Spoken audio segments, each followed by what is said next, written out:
Essa apresentação consiste em um resumo das ideias centrais da segunda parte do livro Democracy's Discounted, de Michael Sandel, professor de filosofia política em Harvard.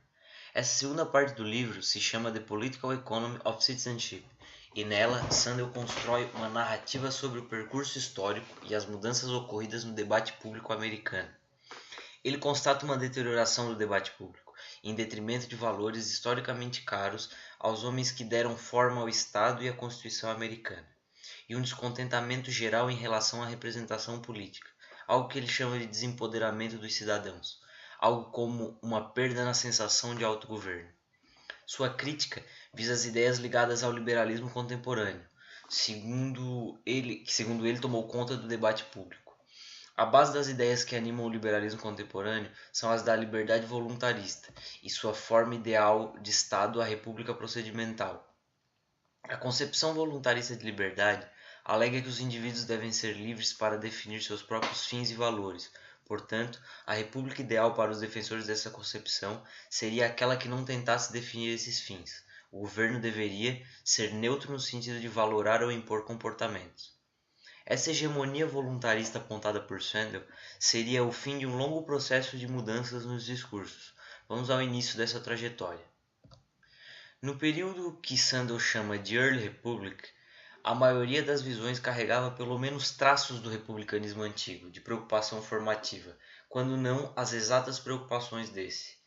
Essas visões eram críticas ao trabalho assalariado e estavam, alguns mais, outros menos, preocupados com a concentração de capitais. Se de Jefferson a Lincoln, aos Knights of Labor ainda se mantinham fortes preocupações formativas, com o definitivo estabelecimento do trabalho assalariado e a produção em escala predominando, a preocupação com a formação moral e cívica dos cidadãos começa paulatinamente a dar lugar à noção de que o governo deve ser neutro em relação aos valores, devendo preocupar-se cada vez mais com questões distributivas e com a lista de direitos individuais garantidos. Sobre essa pretensa expansão da liberdade, dada pela fartura material e pela expansão dos direitos, Woodrow Wilson, candidato à presidência em 1912, apontava a vertigem de um indivíduo que não trabalhava mais para si, era empregado de grandes corporações, preso a uma confusa estrutura de poder muito maior do que ele próprio e que o mantinha à mercê de todo tipo de circunstância.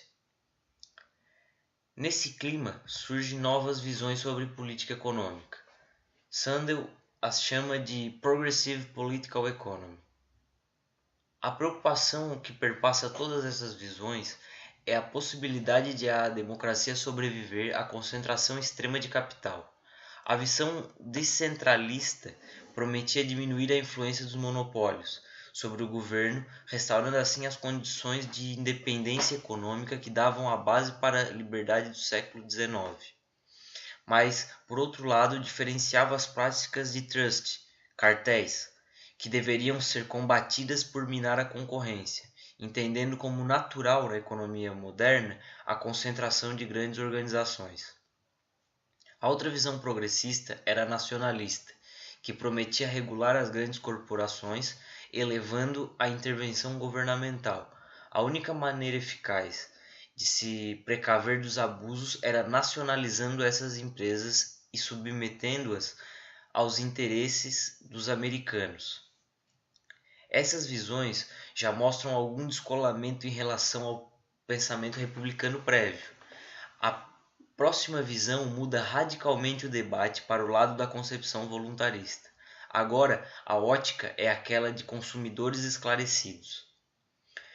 O apelo à visão consumista é bastante elementar. Ela perpassa as classes, etnias, interesses corporativos.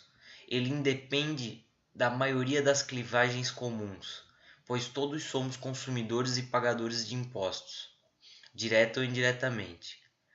Os componentes que compartilham essa visão dos consumidores também propunham reformas progressistas, contra forças que eles consideravam não democráticas. A concentração do capital em monopólios era também um problema para eles, mas não pela sua concentração pura e simples de poder, mas por manter os preços acima do que uma situação de concorrência superior poderia proporcionar, lesando a comunidade. Ao fim e ao cabo, o debate sempre se tornava sobre os benefícios e os malefícios que tais práticas comerciais trariam aos consumidores. O foco da preocupação é com a eficiência econômica. Prosperidade e igualdade, emprego e inflação, imposto e gasto público, déficit e taxas de juro são os conceitos naturalmente elencados no debate da administração da República Procedimental.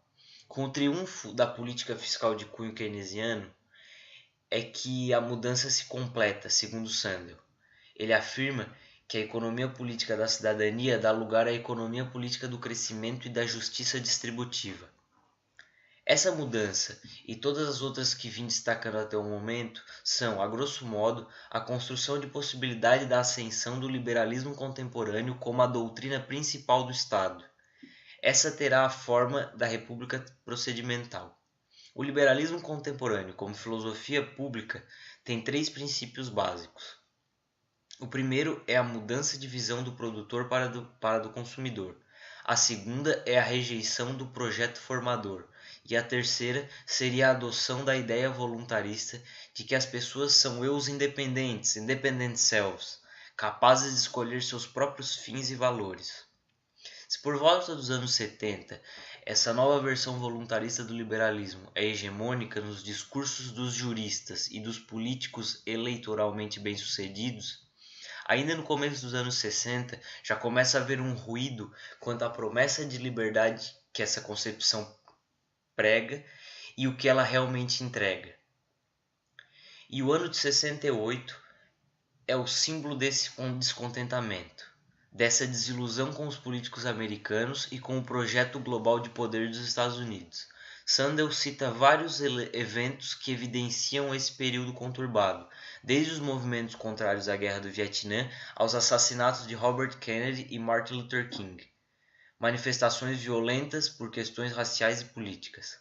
Na próxima década, os reveses no Vietnã, a crise do petróleo e outros problemas como o terrorismo, a estagnação da renda das classes médias, um elevado rombo orçamentário e a incapacidade do governo agir de forma eficaz contra as drogas e contra a criminalidade, entre outros problemas, ilustram o quadro que Sandel aponta como responsável pela erosão da fé dos americanos em serem os mestres dos seus destinos.